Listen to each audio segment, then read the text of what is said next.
Le président turkmène Gurbanguly Berdimuhamedov, au pouvoir depuis 2006, a été plébiscité pour son troisième mandat avec 98% des votes, a annoncé lundi la commission électorale de ce pays d'Asie centrale, l'un des plus fermés au monde.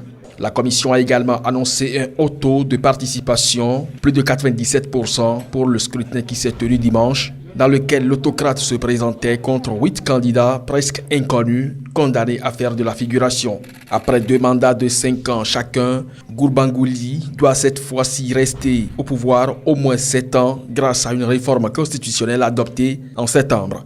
Dès son arrivée au pouvoir, Gurbanguly a rapidement mis en place son propre culte de la personnalité, à l'image de son prédécesseur et des autres pays de la région majoritairement dominés par des dirigeants autoritaires. Le Turkménistan a ainsi adopté en septembre une réforme constitutionnelle accordant davantage de pouvoir à son dirigeant, signe que le président Berdimuhamedov se prépare à un règne à vie comme Sapar Murat Niyazov. Bien que disposant des 4e réserves mondiales de gaz, le Turkménistan traverse une période difficile, la devise turkmène, le mana, ayant perdu plus de la moitié de sa valeur face au dollar depuis la chute des prix des hydrocarbures.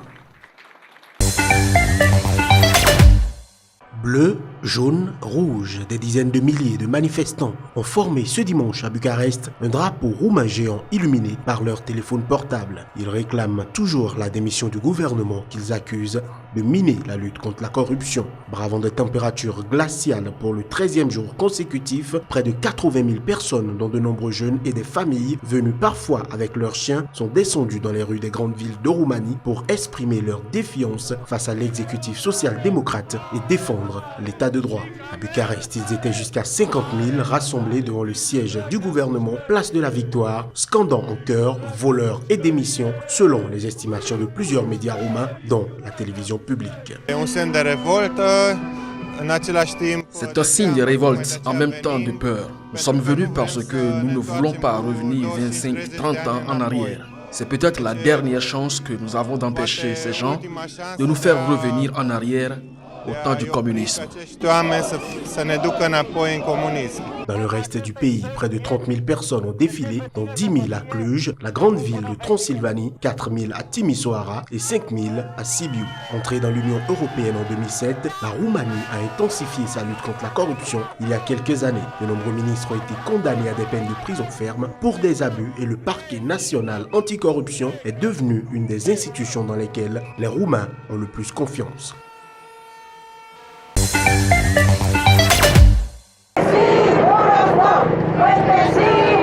Les Mexicains, tout rang social confondu, sans distinction aucune dans les rues. Très longtemps déjà que le pays a pu projeter une telle image. Les manifestants, tous remontés contre le président américain Donald Trump et son projet de construction d'un mur de séparation, ont envahi dimanche la principale avenue de la capitale mexicaine à l'appel d'entreprises, d'organisations civiles et d'universités. Nous avons toujours été des patriotes, mais maintenant, on a le sentiment qu'ils nous ont insultés et ont créé une haine injustifiée à notre encontre. Trump a fait s'unir le peuple mexicain, peu importe à quel parti ou quelle religion ils appartiennent, et ce, malgré la diversité de notre peuple. On devait s'unir pour le bien de tous. Ce mouvement de protestation observé à Mexico avait lieu également à Guadalajara, la deuxième plus grande ville du pays. Une vingtaine d'autres localités se préparent à faire de même. Cette mobilisation inédite survient au moment où les États-Unis et le Mexique traversent leur plus grande crise diplomatique depuis des décennies.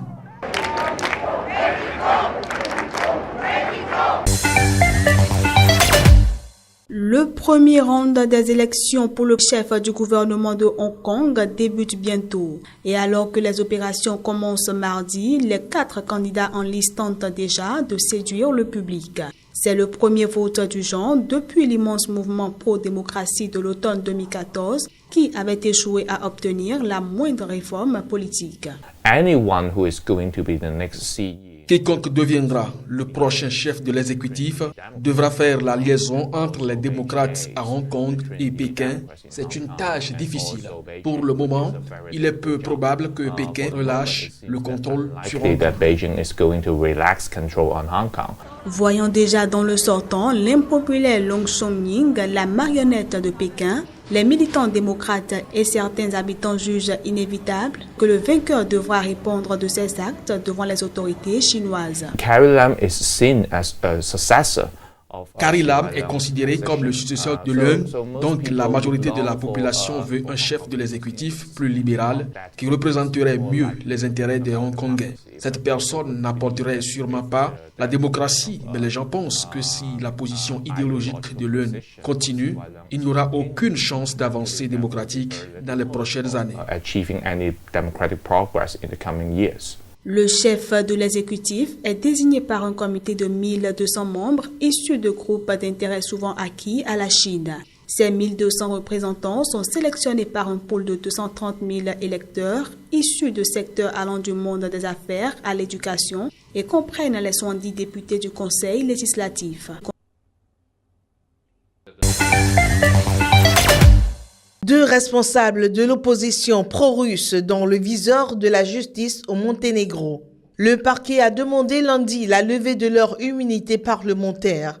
Les deux intéressés courent ainsi le risque d'une arrestation car étant soupçonnés d'implication dans la préparation d'un coup d'État en octobre.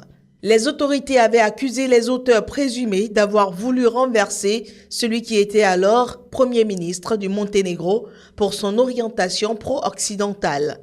Andrija Mandić, 52 ans, et Milan Nežević, 36 ans, sont soupçonnés d'avoir mis en place une organisation criminelle et d'avoir préparé des actes de nature à nuire à l'ordre constitutionnel et à la sécurité de Monténégro. L'un d'eux, Andrija Mandić, avait mis en garde contre un scénario d'affrontement entre citoyens en cas d'inculpation dans cette enquête de responsables du Front démocratique. Il a toujours nié toute implication dans la tentative de coup d'État présumé qui aurait eu pour objet de s'opposer à l'adhésion du pays à l'OTAN. Le procureur spécial Kanić a donc demandé de lever leur immunité parlementaire. Cette décision sera prise lors d'une prochaine réunion du Parlement. Lahore est la capitale culturelle pakistanaise frappée en plein cœur par les terroristes. Le dernier bilan fait état d'au moins 13 personnes tuées et 82 autres blessées. Selon des sources policières, 6 policiers figurent parmi les 13 personnes décédées.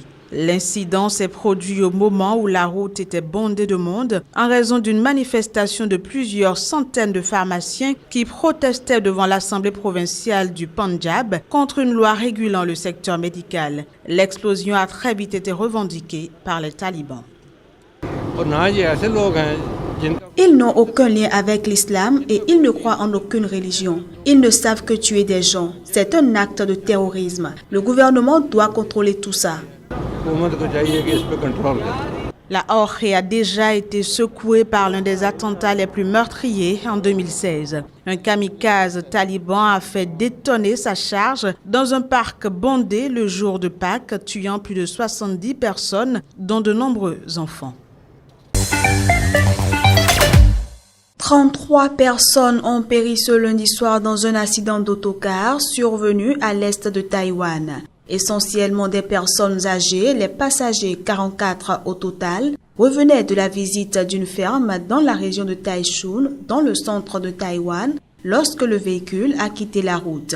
Alors que la police qui tente de déterminer les causes de l'accident enquête pour savoir si le conducteur n'allait pas trop vite, les familles des victimes se sont rassemblées ce mardi sur les lieux du drame pour rendre hommage aux disparus. En juillet, 25 touristes chinois avaient péri dans l'accident d'un autocar à Taïwan. L'enquête avait montré que le chauffeur de ce car avait délibérément mis le feu à son véhicule avant de le précipiter contre une glissière de sécurité.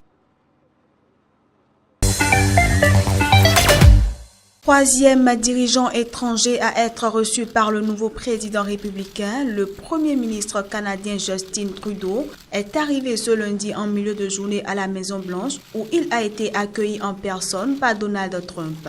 Lors d'une conférence de presse, les deux dirigeants, tout en évitant de se critiquer ouvertement, ont affiché leurs différences sur l'immigration et les réfugiés.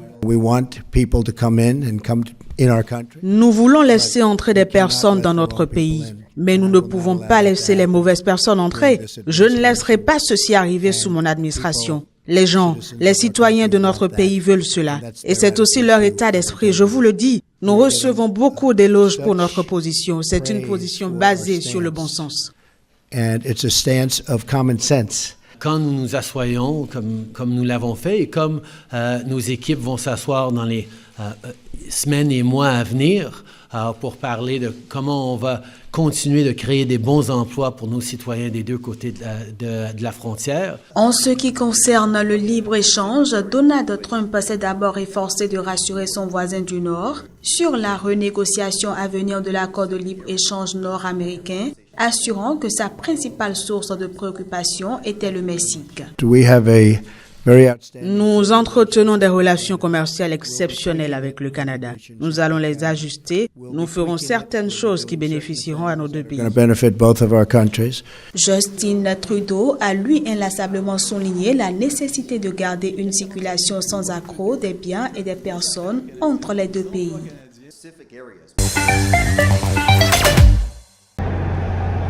Les réfugiés de la minorité musulmane Rohingya vont pouvoir pousser un ouf de soulagement. En effet, un cargo malaisien rempli d'aide humanitaire pour des milliers d'entre eux est arrivé au Bangladesh mardi. L'expédition a été reçue par les officiels locaux du Croissant Rouge et de l'Organisation internationale de migration au terminal à conteneurs du port. Au total, 1472 tonnes de nourriture, vêtements et articles médicaux sont arrivés au bazar du Barer pour la distribution aux dizaines de milliers de réfugiés Rohingyas. Notre arrivée ici envoie ce message au monde. Le peuple malaisien, les 30 millions de musulmans et le gouvernement et le Premier ministre Razak Najib, nous sommes avec vous les Rohingyas. Vous n'êtes plus seuls.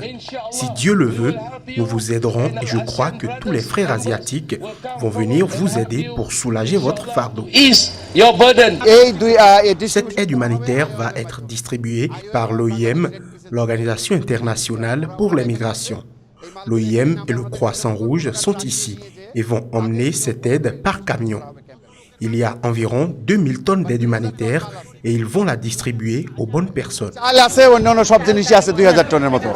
Le bateau a initialement planifié de s'amarrer à Teknaf, où presque 110 000 Rohingyas se sont enfuis de l'état de Rakhine depuis octobre pour échapper à la violence. Les donateurs espèrent que les efforts humanitaires frayeront la voie pour résoudre un certain nombre de problèmes.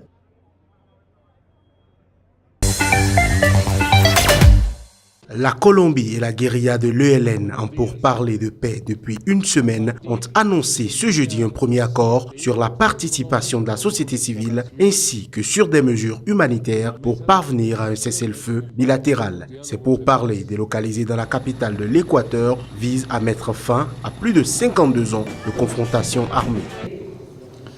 Les délégations du gouvernement et de l'armée de libération nationale ont travaillé depuis le 8 février dans un cadre de compréhension et d'attitude constructive qui nous a amené à un premier accord. La Colombie est confrontée à une guerre fratricide qui, au fil des décennies, a impliqué une trentaine de rébellions d'extrême gauche, des paramilitaires d'extrême droite et des forces de l'ordre, faisant au moins 260 000 morts, plus de 60 000 disparus et 6,9 millions de déplacés. Par ce nouveau processus engagé avec l'ELN, le président Santos entend parvenir à une paix complète avec l'accord signé en novembre avec les forces armées révolutionnaires de Colombie, FARC, principale guérilla du pays qui doit déposer les armes d'ici 6 mois.